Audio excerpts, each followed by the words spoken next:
views and opinions expressed in these videos are for those of the individuals involved and do not necessarily reflect the official position or views of Point 5 Creative Studios. Content presented is for informational and discussion purposes only. Takazvitaura, tichazvitaura, ende ticharamba tichizvitaura kuti vanhu vaneta, vanhu havachanakirwa. People are fed up nenyaya dzenyu dzamunenge muchinyepera vanhu. $1 million projects, billions dollar projects, mega deals, chakazoti chikazoti, vanhu vaneta. Then muda kuuya public platform motaura kuti hapana, itai nyaya dzakadai so, itai so. Yeti isusu tiripo pangobudisa chokwadi. Tongoratidza vanhu kuti idzo nyaya idzo bvu, zvionerei mega, kufuga kana kuwarira.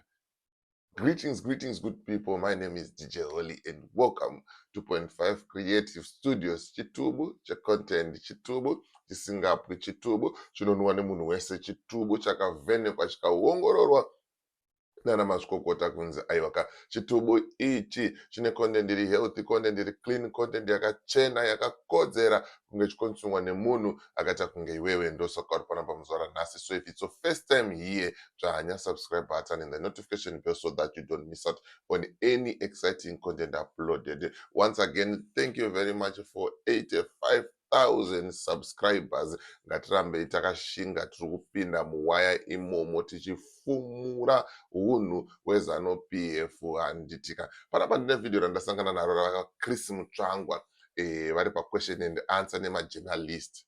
Zvikanzi aiwaka, isusu taneta nekungonzwa kunzi kuna billionaire akati, kuna millionaire akati, kune project yema-billions yakati. But onaika munhu ari paground haana basa nema-billions iyayo. Ane basa nenyaya yekuti ma-billions aya ngaashande akwanise kuenda kubasa awane $5. Hatiripote zvinhu zvakadaro. Zvamunenge muchitinyepera kuti aiwaka mamega deals chakati. Isusu toda kuripota zvinhu zvekuti toti musangano weZanu-PF wavaka ma-2 mafactories avhurwa. Vanhu 2,000 vaemployewa vakuenda kubasa. Musangano weZanu-PF wavaka zvikoro 4 kwakati. Vana vakudzidza. Musangano weZanu-PF wawedzera maticha mari. I know ZANU-PF inoramba kuti there is the difference between government and a party. Musati nyepere. Toziva kuti ZANU-PF ndimi kuita zvinhu zvese, ndimi hurumende yacho, ndimi government yacho, ndimi vacho vanhu varipo panyanga vari patsono. Saka musati nyepere handitika. Saka ndozvatinoda kunzwa izvozvo. Toziva kuti nyika yedu yakusumuka, yakuenda kumberi. Musangano weZanu-PF wasunga Sewikino Chivhayo for failing to deliver ma-projects, matenda avakapiwa. Zvakadaro tinouya panapa tine mufaro tichiripota ende tichitokusimbisai kuti ZANU-PF huchi yeri kuchimhanya. But kana muchingotiudza chete nemuromo muchitaura kuti hanzi mamega deals, $1 million bills, chakazoti chikazoti, aiwaka tinoramba tichingokudyisai chifumuro tichitaura kuti ZANU-PF yakakundikana, ZANU-PF iri kukundikana, ZANU-PF iri kuramba ichingokundikana. Rega tinzwe journalist uyu achitaura nani navamutsvangwa, aiwa vamutsvangwa wagadzirwa size. Kana first yavo yanga ichita kutochinja ichifinyama. Pandisandapinda munyaya yangu zvizere ndikuti kana une bhizimusi raunaro rauda kushambadzirwa ndibate, handitika namba dzangu ndo dzamaona paskrini ipapo. Kana une nyaya yamuda kuti tifambire ndibate futi toenda sei tofambira, handitika. Owen ari kutaura kuti company registration in Zimbabwe zvanyore, hazvichanetsa, chinongodiwa chete ipassport yako. Wobata Owen panhamba dziri paskrini idzo okuitira okuitira mudziginyira wacho. Regai tinzwe vamutsvangwa kuti vari kuti chii.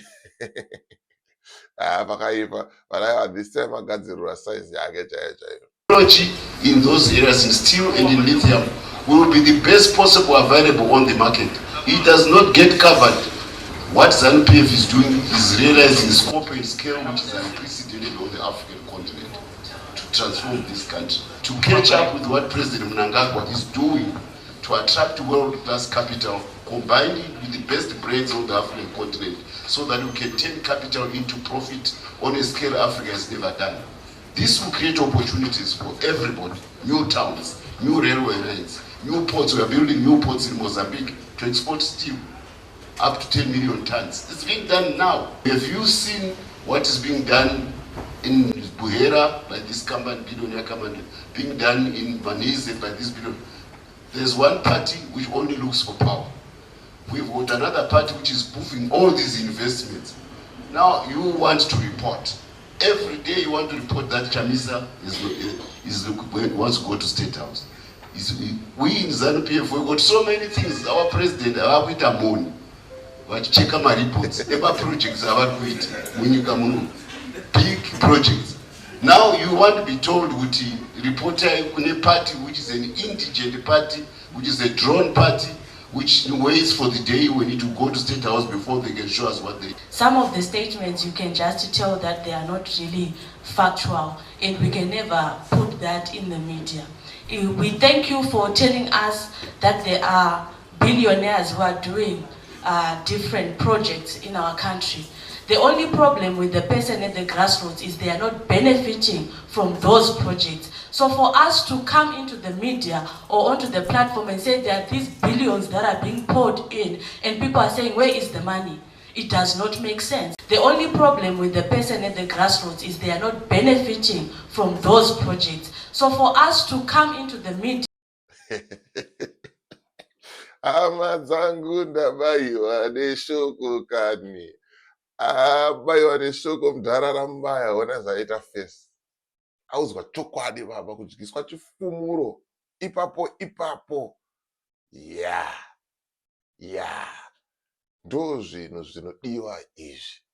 Ngavamba wangoudzwa ipapo. Vanyare. People are not benefiting anything. And then muri kunyepa kuti billion dollar projects. Chakazoti there are billion dollar companies who are doing projects.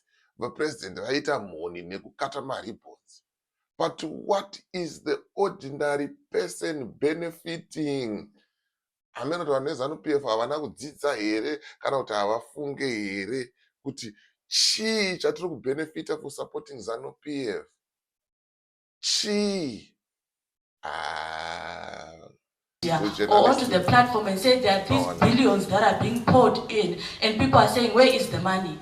It does not make sense. So we must be able to be that voice of reason that says A, B, C, D is happening, but we are not seeing the consequences of those activities. So I think we just need to be honest with ourselves to then say, how do we build our nation going forward? How do we build our media environment going forward? We cannot build it on lies. We have to build it on truth. We need to build it on honesty. We need to exercise integrity as we do things. It's not politics where we tell people that there's billions that is happening. It's business.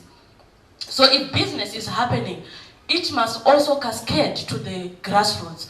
People on the ground must be able to say, we now have jobs because certain activities are happening in our economy. People must be able to say we have money that is circulating because business is being conducted in Zimbabwe. We thank God that we have people investing, but it will be greater if we begin to see the money going around. We cannot even, if you go into the communities, people are struggling. And when you tell them there are billions being poured out into the economy, they don't want to hear the billions. They want to see the $5 in their... Hanzwana wari kuudzwa kana kunzwa kuti there are billions being invested in the country. Vanhu vanenge vanongori interested nehustle yake panguva iyoyo kuti awane gau, aise gau muhomwe. Aiwaka ndonyaya yanga ndichifamba nayo zvamanje mahwane aya. As for me, DJ Oli and the rest of the crew behind the scenes, I hope wakomana ZANU-PF vachachinja. Mafactory achavhurwawo, vanhu voenda kumabasa, magetsi owanikwa, mbavha dzakaita sana Chivhayo dzosungwa, zvopera. nyika yoita sei? Nyika yonaka. Ndo pamuchazoona kuti akutangawo kuripota zvakanaka zviri kuitwa nechi, zviri kuitwa neZANU-PF. As for me, DJ Oli, and the rest of the crew behind the scenes, it's bye for now. Let's meet in the next video.